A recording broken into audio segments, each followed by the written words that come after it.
Tonight, what makes a disaster? I feel that it's time for the province to give us some clarification on the criteria. Why officials in Steinbach are calling for clarity around the province's disaster financial assistance program. Also tonight, a golden opportunity.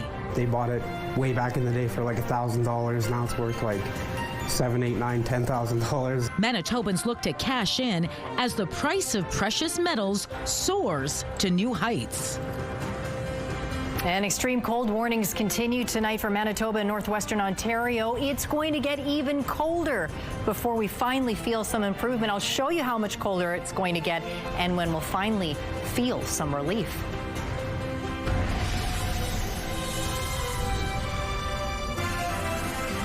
CTV News. Live from downtown Winnipeg with Marilee Caruso. Good evening. Thanks for joining us. Frustration tonight from Steinbach City Council after the province denied its claim for disaster financial assistance. It stems from a dangerous September storm which saw about 2 months worth of rainfall in less than 4 hours. The result? Widespread flooding. CTV's Joseph Bernacki visited Steinbach today to learn more and joins us now live in studio. So Joseph, this was really an exceptional storm. Why was the city's application rejected? It was a very memorable storm, Marilee. You know, I spoke with Steinbach Mayor Earl Funk today, and he's stumped as to why his city's claim was denied. Residents are out thousands of dollars in flooding losses, and for some, it's money they won't get back. This is an event that we can't stop. We can't hold the rain back when it's coming. And I think we need help from the province to take care of our people at this time. 2 massive rainstorms, 2 Septembers in a row. That's what's causing financial woes for the city of Steinbach and its residents. These were the streets of Steinbach on September 11th last year, when 135 millimeters of rain brought flooding in less than 4 hours. Steinbach Mayor Earl Funk says the damage estimates were staggering when they came in. Overland flooding is not insurable, and there was over $1.6 million of overland flooding claims that were put forward. So I feel that was very significant. A community impact assessment report prepared by the city found the total estimated damages incurred by city property owners from the 2025 flood was $4 million. On top of this, Funk says residents are feeling a compound effect from September flooding in 2024. A disaster financial assistance claim was filed to the province then and was denied as well. Funk is seeking answers and clarity on Thursday as to why Steinbach has been denied again. What are the thresholds? If we're not meeting the thresholds, I can't just sit back and just take another no, given the fact that this happened 2 years in a row. In a statement to CTV News, a spokesperson from the province says decisions for granting a DFA claim are complex. The province says the event did not cause widespread damage or disruption to essential assets. Mayor Funk says otherwise. What do you say to all the people that have flooded 2 years in a row, who can't get insurance? Steinbach and Area Animal Rescue was one of many flooded businesses hit with financial hardship. A flooded basement ruined their pet supplies, and a hefty $25,000 insurance deductible has hurt the nonprofit 2 years in a row.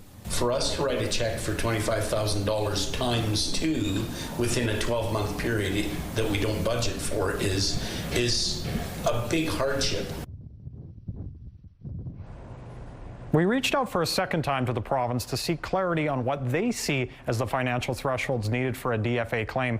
We have not heard back yet at this time. According to the Insurance Bureau of Canada, insured damages caused by severe weather last year topped $2.4 billion across Canada. Joseph, how have businesses like that pet rescue you spoke with managed in the months since the flood? Marilee, that flooded basement is still unfinished, but the rescue was able to reopen since our first report in September. Pollock showed me the concrete window wells the rescue installed near their basement in hopes to mitigate flooding should significant rainfall take place. They did tell me their organization has received generous support from the community in terms of donations in the months following the heavy rainfall.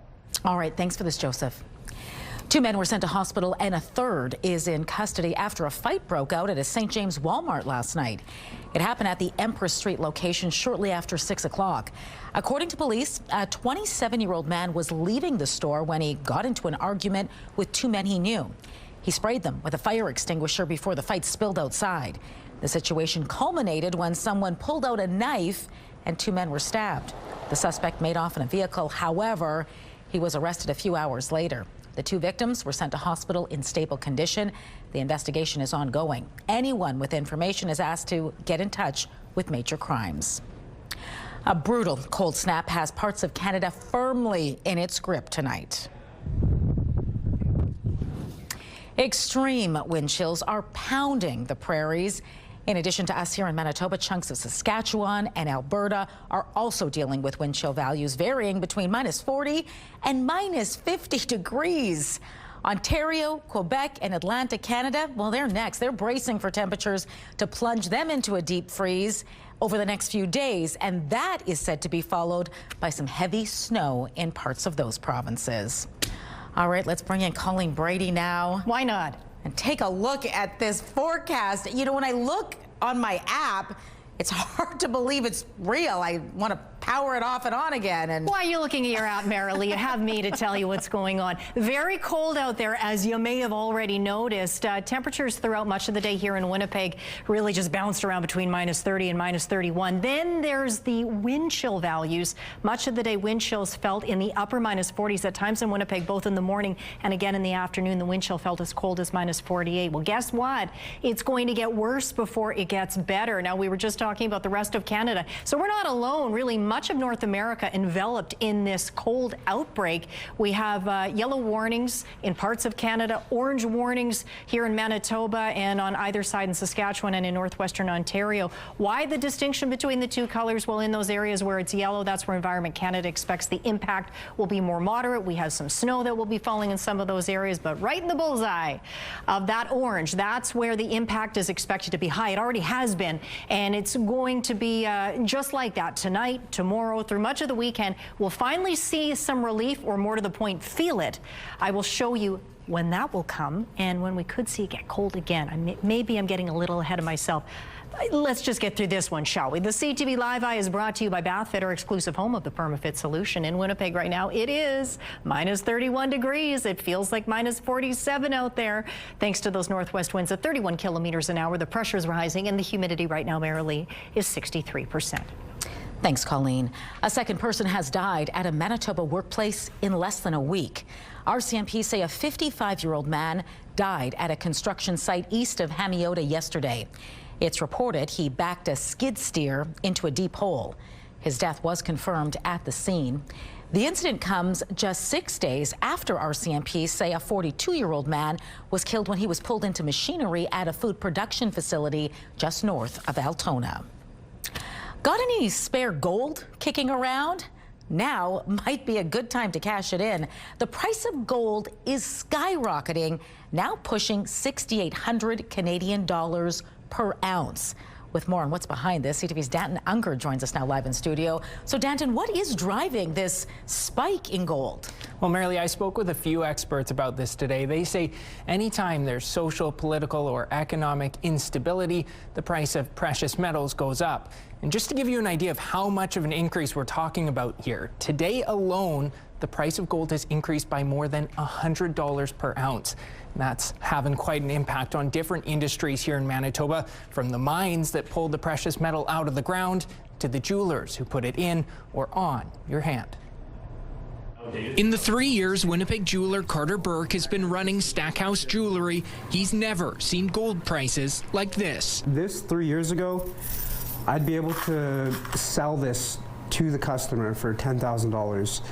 Today, I could melt this and have a check for $17,000 in my hand. This surge is also leading to somewhat of a gold rush over at Gate West Coin. It's been very busy. Vice President Jasmine Allen says, given recent global instability, more people are turning to gold as a form of investment. Especially with the extra media attention around it, there's a lot more curiosity around metals especially. There's a lot of people coming in and asking questions. Their phones are very busy. What's happened the last couple of months is sort of almost a panic response. Economics professor Fletcher Berriger says precious metals like gold often spike in times of political or economic uncertainty, though he says he's never seen an increase quite like this. Over the year of 2025, since the Trump administration came into power, there's been a steady upward increase in the price of gold. Just take a look. Gold has nearly doubled in the past year, sitting at about $6,800 per ounce as of Thursday evening. And so far this month, gold has spiked by roughly 76%. To be honest, we can't get into into production fast enough. Sean Heinrich is the president and CEO of 1911 Gold Corporation,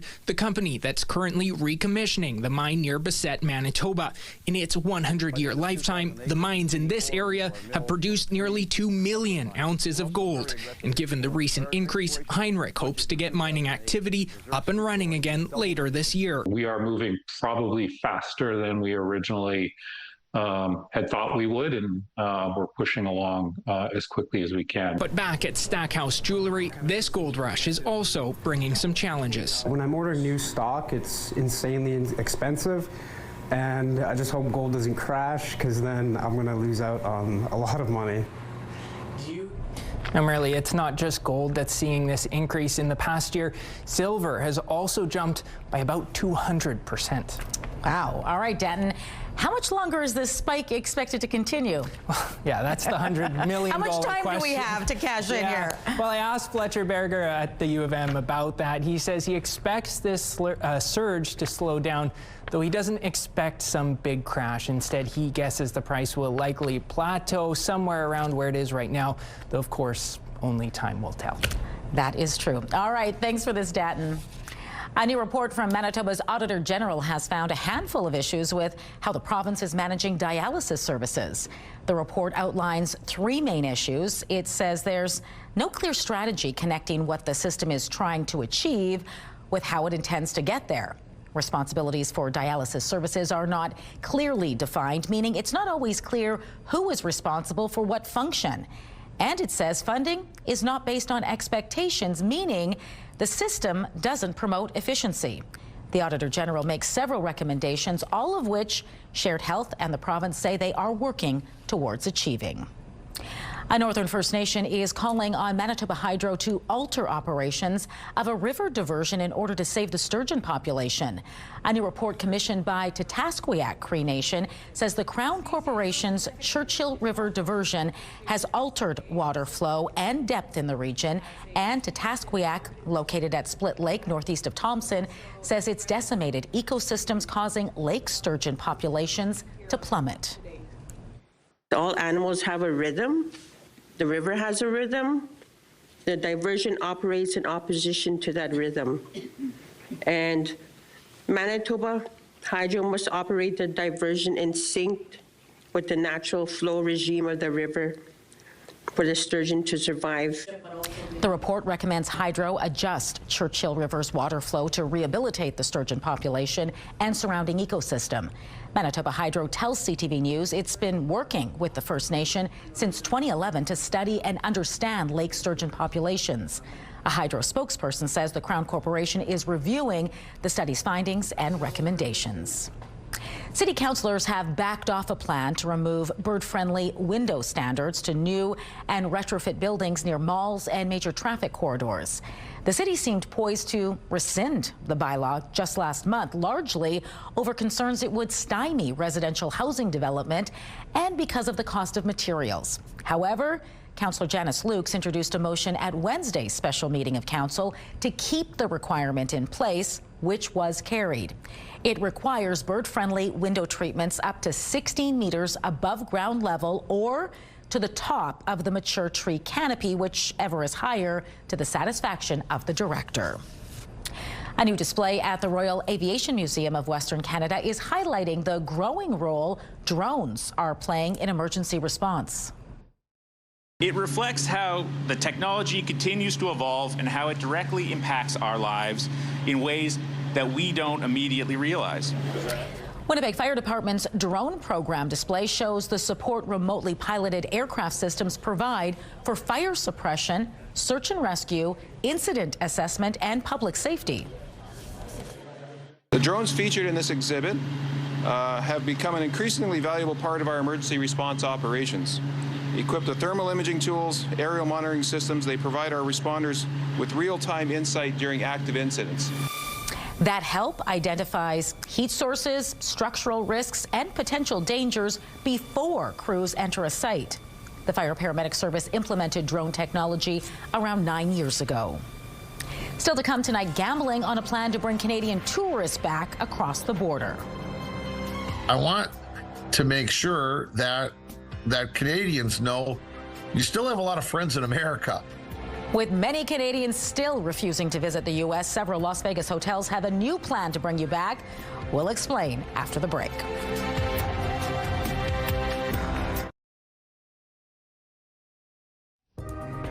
Taking a look at the markets tonight, crude oil lost $1.26. The loonie rose to 72.47 cents U.S. Gold futures added nearly $76. The TSX closed 151 points higher. The Dow Jones was up 211 points, while the Nasdaq gained 211. The Dow Jones is up 306 points, I should say, and the Nasdaq gained 211 points. Well, Mark Carney's speech in Davos earlier this week is still spurring reaction, including from U.S. Commerce Secretary Howard Lutnick. In his own speech at the forum today, Lutnick had some pointed remarks for Carney and what he described as whining from Canada. CTV's Mike LeCouture on what it could mean for trade and CUSMA negotiations. Give me a break. They have the second best deal in the world. And all I got to do is listen to this guy whine and complain. U.S. Commerce Secretary Howard Lutnick called the Prime Minister's speech in Davos political noise. Tuesday, Mark Carney urged middle powers to band together against more powerful countries that use economic coercion.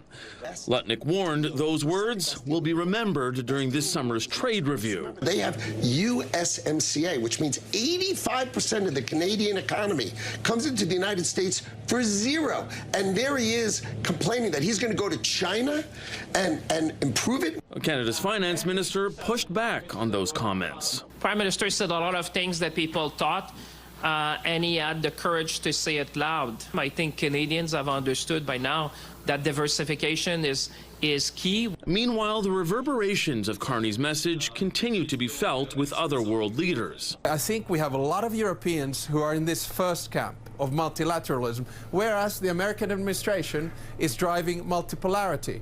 And we're trying to make these two things meet. Australia's treasurer called the speech stunning, adding it makes a powerful point about the old world order being over. So the job for us, the job for our Canadian friends, is to work out how we can shape all of this change in our own interests. California governor and possible Democratic presidential contender Gavin Newsom also praised Carney at Davos for calling out the current state of the world, adding Americans need to do the same. Mike LeCouture, CTV News, Ottawa. Ukrainian President Volodymyr Zelensky spoke at the World Economic Forum in Davos this morning. Earlier, he met with Donald Trump about the need to end the war with Russia. Zelensky says sanctions against Russia are critical. Too often people hide behind the excuse that China helps Russia. Yes, it does. But not only China. Russia gets components from companies in Europe, the United States, and Taiwan. Right now, many are investing in stability around Taiwan to avoid war. But can Taiwanese companies stop contributing electronics to Russia's war? Zelensky took Europe to task, saying Europe, quote, loves to discuss the future but avoids taking action today. He also said peace talks involving Ukraine, Russia, and the U.S. will be held this weekend. Also in Davos today, Donald Trump inaugurated the organization he's dubbed the Board of Peace. There was a signing ceremony for the project, which was initially seen as a small group of world leaders overseeing the ceasefire between Israel and Hamas. But it's changed to include mapping out a future of the Gaza Strip. Trump says 59 countries have signed onto the board, which will act in coordination with the UN. But some American allies have declined. Mark Carney has only agreed in principle to join last week. More than 175 million people across the U.S. are bracing for what weather experts are warning could be a potentially catastrophic ice storm set to hit over the coming days. Really plan on prolonged power outages, so have supplies and get ready for this one. It's a big event and expansive. I mean, from New Mexico to all the way to New England. We'll see some of the snow and ice, so just an incredible impact across the board. Don't begin getting prepared late tomorrow or think you can get around doing it on Saturday. It's going to be too late. Several states have declared states of emergency or disaster, and airlines on both sides of the border have warned operations could be impacted. U.S. natural gas prices have also been rocketing higher in recent days thanks to the extreme cold. Well, there's been a steady decline in Canadians traveling to the U.S. And while President Trump has said Americans don't need Canadian products, some U.S. resorts say they want Canadian tourists to return. Pat Foran reports. Border towns were the first to notice the impact of Canadians refusing to cross into the U.S., but now many states have seen drops in Canadian tourism of 20 to 60%. Some hotels in Las Vegas are now rolling out programs to try and entice Canadians to come back. A U.S. report found that in 2024, Canadian tourism contributed more than $20 billion to the U.S. economy and supported 140,000 American jobs. But as many Canadians refuse to travel to the U.S., the hospitality industry is hurting. That's especially true in Las Vegas. Because all the hotels behind me, they all want Canada to come back just as much as I do. Derek Stevens, the CEO of Circa Resort and Casino, the D Las Vegas, and the Golden Gate Hotel and Casino, is taking a gamble that some Canadians will come back with a dollar-for-dollar deal. We miss Canadians. And for me personally, I grew up in a border town of Detroit and Windsor. And I got to see how close we really all were. Stephen says at his resorts, Canadians will get a financial break until August 31st with the At Par program.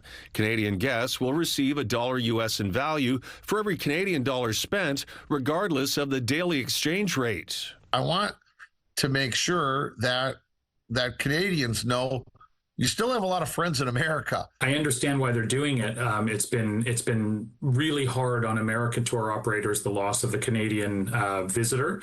Lauren Christie says he's not surprised Las Vegas casinos want to roll the dice on an idea to get Canadians back, but he questions if it will be enough. I'm not sure that it's going to have much of effect. It may entice a few people going down, but anecdotally, from what I hear, people are just not interested in going to the United States this year. Stephen says along with hotel charges being at par with the U.S. dollar, Canadians will be able to redeem up to $500 in slot promotional play, as well as get deals on drinks. He's hopeful some Canadians will make the trip. I could say there's a lot of Americans that hope that some of the rhetoric dies down and we get back to being what we really are, allies and best friends.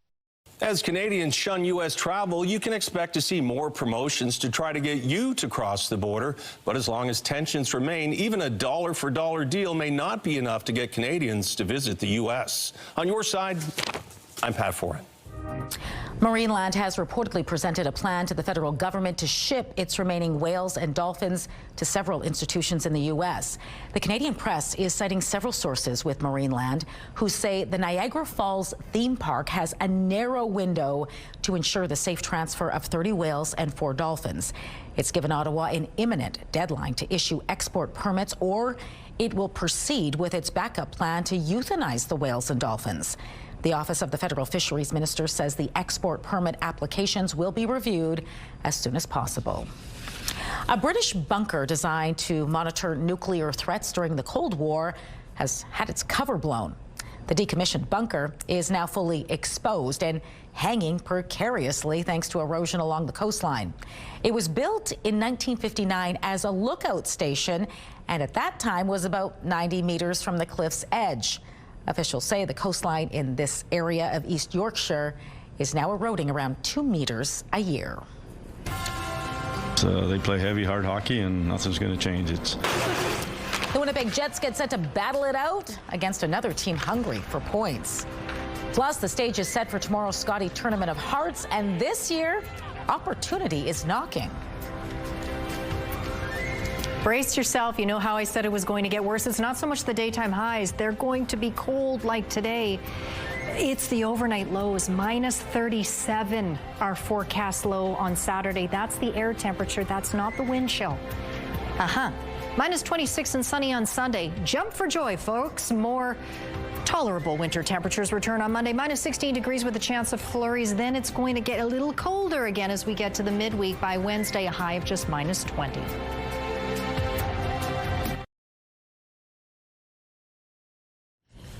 A big and beloved piece of the Winnipeg Blue Bomber defense is returning to the fray for another CFL season.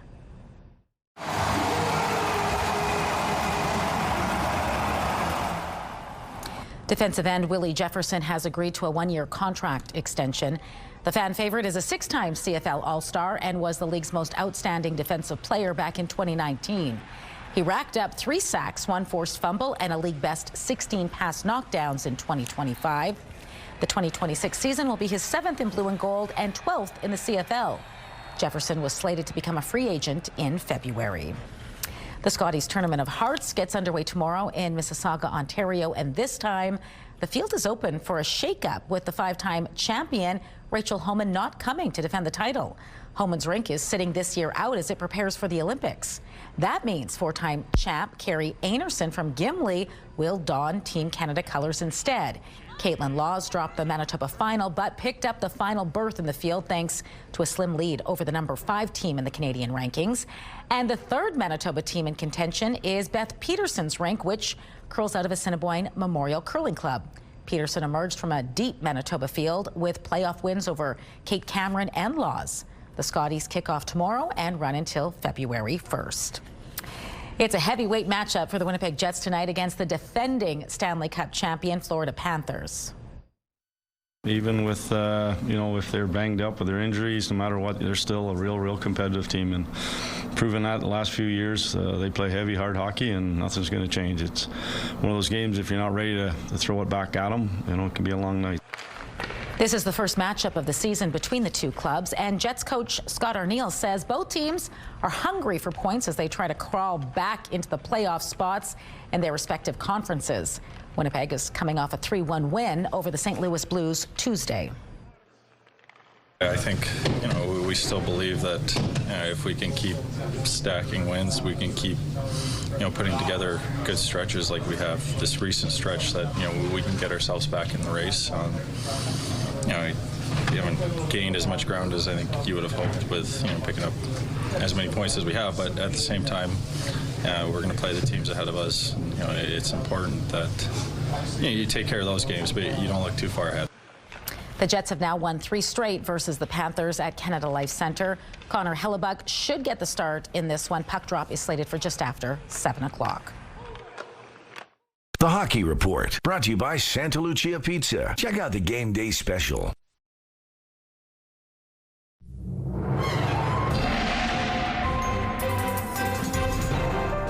CTV Skywatch weather brought to you by South Beach Casino and Resort. Visit southbeachcasino.ca. Dangerously cold out there tonight, Colleen. Absolutely, and as I showed you, the overnight lows are going to drop even farther over the next couple of nights. The daytime highs will be similar to what we experienced today across the province and in northwestern Ontario. Cold comfort perhaps, but this is where we are now. It's almost hard to talk about this. It's just so cold. Now, this orange warning continues for most of Manitoba and northwestern Ontario. Here in the south, in southern Manitoba and eastward into northwestern Ontario, wind chill values expected once again to be in the -40 to -45 range, although in Winnipeg throughout much of the day, wind chill values were even colder than that. In the north, speaking of colder than that, wind chill values anywhere from -45 pushing -50. Now, part of the Shamattawa region in the Churchill area not under that warning might as well be. Take a look at these wind chills right now across the province. It feels like -44 in Churchill. Over in Lynn Lake, it feels like -46, but some of the coldest wind chill values right now are here in the south, and perhaps the coldest is right here in Winnipeg, where it feels like -47. In Brandon, it feels like -46. Now, the actual temperature now in Winnipeg has dropped to -32 degrees, the air temperature. Now, across parts of central and northern Manitoba tonight, a little bit of intermittent snow, not much to it. It breaks right down as we get even into this evening, and then it clears right out. Not much to see here, folks, under a surface ridge of high pressure across the prairies. Now, in behind the front, Environment Canada describes it as a lobe of the polar vortex is descending into Manitoba. Some of it sitting over the north right now. Just to give you a sense of how cold it is, if you didn't already know that from going outside today. Well, just clear, cold under that bitterly strong high pressure. Lots of sunshine throughout the province on Friday. Clear skies overnight. through as we get into the weekend, and then it will be sunny, but it will still be brutally cold. And as we showed you, our forecast low for Winnipeg for Saturday night, minus 37 degrees, and a lot of other communities facing similar overnight lows. Tonight, down to minus 30. Frostbite can happen in minutes in these conditions. Winds out of the northwest at 30, gusting to 50. Now, that's the other thing about this bitterly cold air mass. Not just very cold, it's also quite windy, too. Now, the winds will ease up, though, once we get past the morning commute. But until then, northwest winds strong and gusty tomorrow morning, mostly sunny, minus 28 degrees. So if you can plug into it. Minus 25 is our high tomorrow. Winds will ease up somewhat throughout much of the day. In the afternoon, they will have turned. They'll come out of the west at about 15 kilometers an hour. In Churchill tonight, down to minus 32 there. A little bit of light snow through Gillam, Island Lake, and Thompson tonight. Thompson drops to minus 33 degrees. Sunny there tomorrow, minus 26 in Thompson. Back further to the southeast, highs between minus 26 and minus 28 under sunshine or a mix of sun and cloud. Light snow for areas in the northwest south of Lynn Lake. Lynn Lake drops to minus 35. Overnight lows for the rest of the region between minus 32 and minus 34. Sunshine or a mix of sun and cloud. Highs in the minus 26, minus 27 range across the northwest for your Friday. Clear skies in the southwest will allow temperatures to plummet all the way down to the mid minus 30s. Brandon and Ipawa down to minus 34 tonight, minus 31, minus 33 for Dauphin and Swan River. Tomorrow, sunshine, highs only in the upper minus 20s right around the region. Winnipeg in the southeast, we have a little bit more cloud, so temperatures won't fall quite as far, but still, minus 30 is far enough for most of us. And then sunshine across much of the region tomorrow with highs across the southeast around minus 25 degrees, including Winnipeg. Partly cloudy in northwestern Ontario tonight, minus 33, minus 32 overnight. Sunshine tomorrow with highs in the mid minus 20s. Our first weather photo takes us up to Norway House, a beautiful wintry shot there. That one is from Christopher. And the northern lights were active earlier this week, including south of Rapid City. That photo is from Tracy. Email us yours to winnipegweather@ctv.ca. Long time coming. If you see a V when I do the V, it's because of victory. New hope for those who've received a devastating diagnosis. A Montreal woman is among the first in Canada to receive a new treatment for Alzheimer's disease. Her story next in Medical Watch.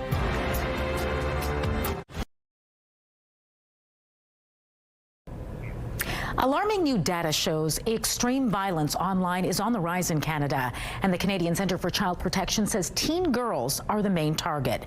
Joining me now to talk more about those findings is Jacques Marcoux, the Centre's Director of Research and Analytics. Jacques, good to speak with you. Thanks for having me. First, can you tell us what kind of violence we're talking about here, and how does it happen?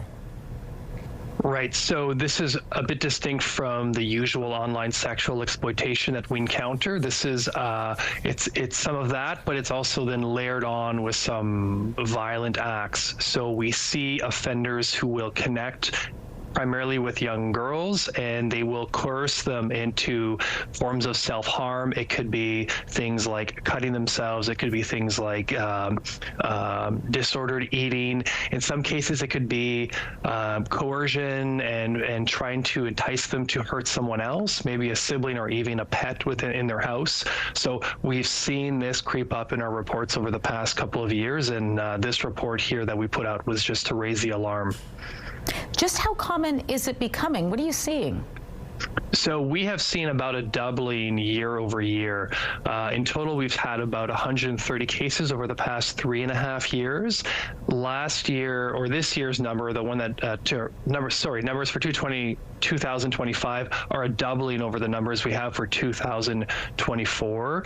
And this is a trend that we're hearing similar tip lines like us abroad in the U.S. I went on a call just last week. They also see similar numbers. We're also hearing this from police. So the RCMP has issued advisories last year on this exact issue, this violent extremism, as it's called, online.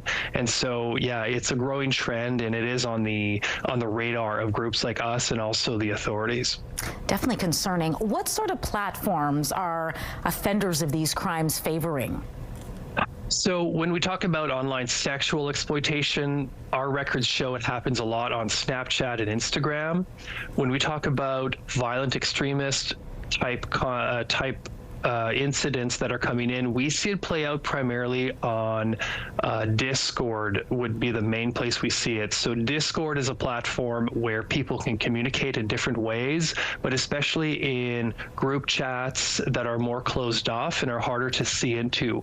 And so the vast majority of our reports, and again, this is mirrored by reports we hear from other groups, tends to be on the Discord platform. Are there warning signs parents can watch out for? That's a tough one, and it's probably similar warning signs that we would see with other forms of online exploitation.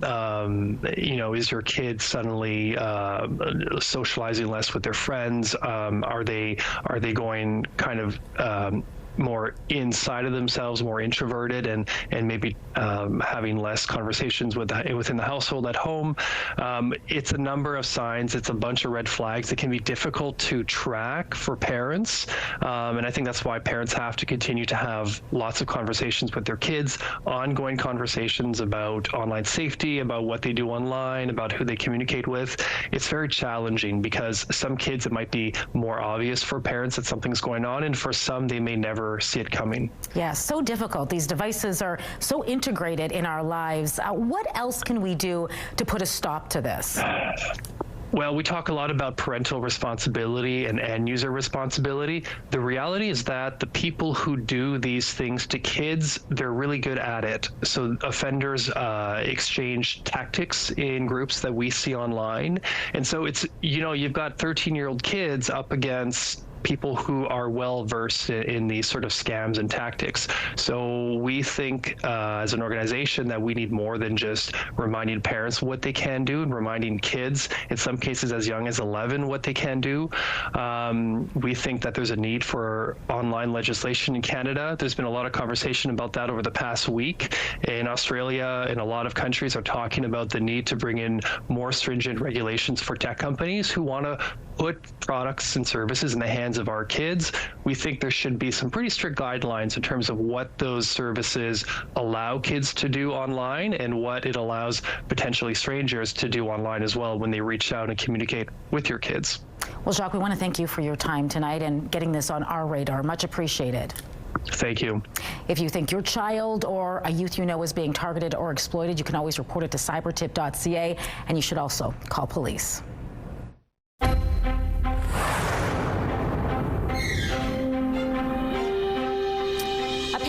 To tell you about tonight. The first is for 900-gram packages of Left Coast natural organic chia seeds over possible salmonella contamination.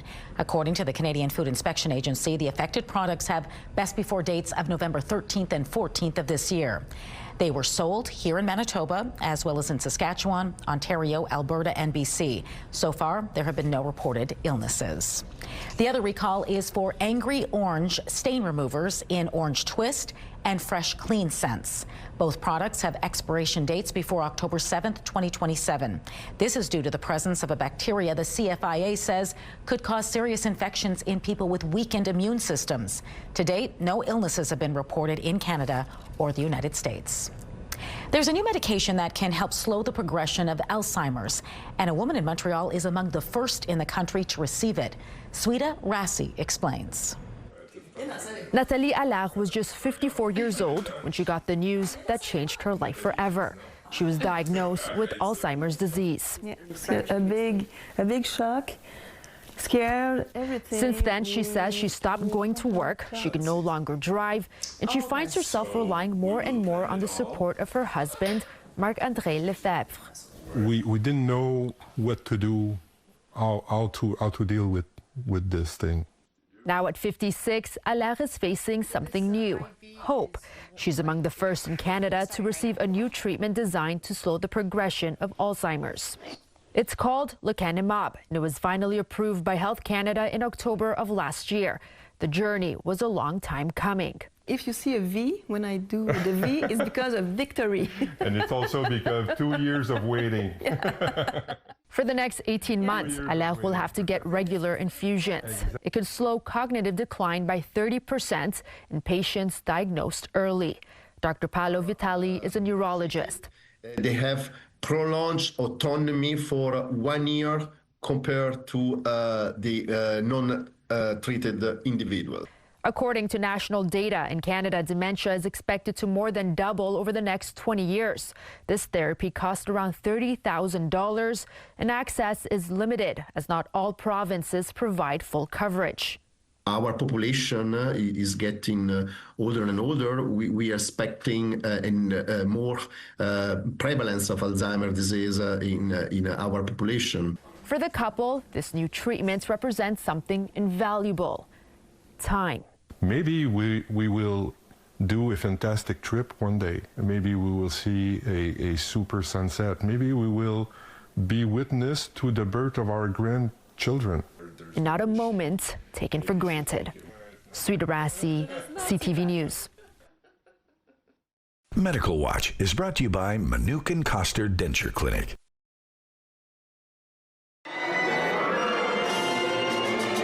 Discovering new music at the upcoming New Music Festival. Who's set to perform next in Spotlight?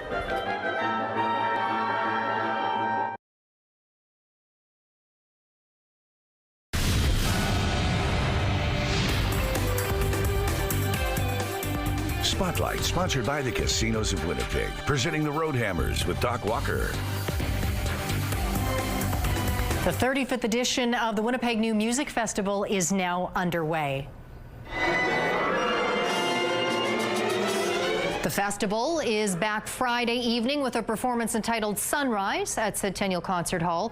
It features guest composer Christopher Tifanides' celebrated orchestral work, Rainbow Body. The night also includes percussionist Lisa Pegger's WSO debut and a fiery percussion concerto.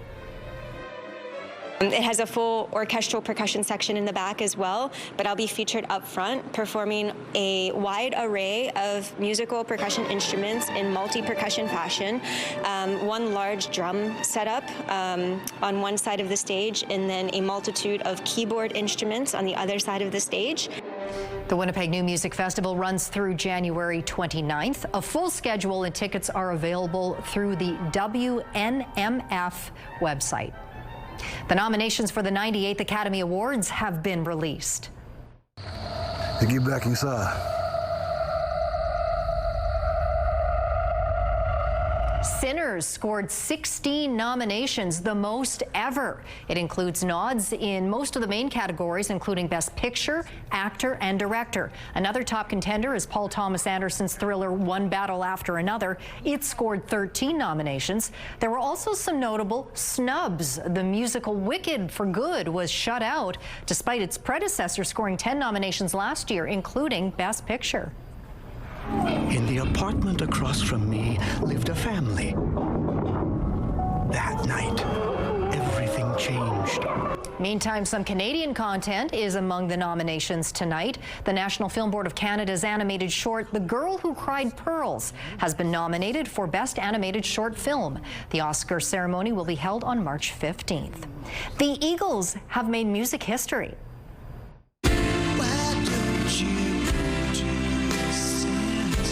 The band's 1976 album, titled Their Greatest Hits 1971 to 1975, is now the best-selling album of all time in the U.S. after officially selling more than 40 million units.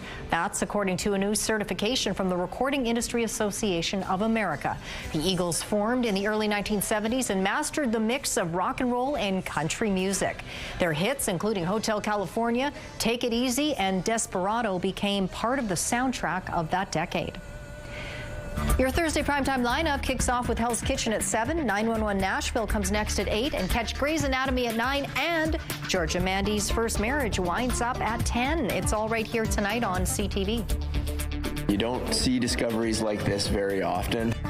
The holy grail of hockey cards. How much it might cost to get your hands on this very rare card.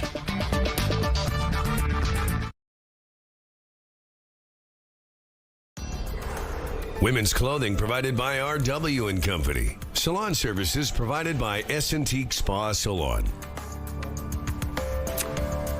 Do I have to say it out loud? It's minus 32 degrees, but wait, with the wind chill, it feels like minus 46. Clear out there, winds out of the northwest at 23 degrees, and minus 32 is the lowest temperature so far today. The highest minus 24, well, that was overnight. On this day a year ago, a tolerable minus 12.5 degrees. Tonight we drop down to minus 30. Frostbite can happen in minutes, partly cloudy. Minus 25 Friday, then we drop to minus 32 Friday night. Saturday, minus 25 again, then minus 37 on Saturday. Relief comes on Monday. Thanks, Colleen. Well, what's being described as the holy grail of hockey cards is going up for auction in Ontario. You don't see discoveries like this very often. The main card in this set is the Stanley Cup card, and this is the first time the Stanley Cup was ever featured. The 51 cards from the Champs Cigarettes hockey set are more than 100 years old. Along with the Stanley Cup card, it also features rookie cards from Howie Morenz and Jack Adams. A man from Windsor, Ontario found the set in a tobacco box his father had in 1988. The leading bid right now for that Stanley Cup card is $17,000. Wow. It's a lot of money. It is, yeah. Pretty cool find. Thanks, Dad. All right, stay warm out there tonight. Plug in the vehicles and do all the things. Think of Monday. Circle Monday on your calendar. Minus 16, hooray.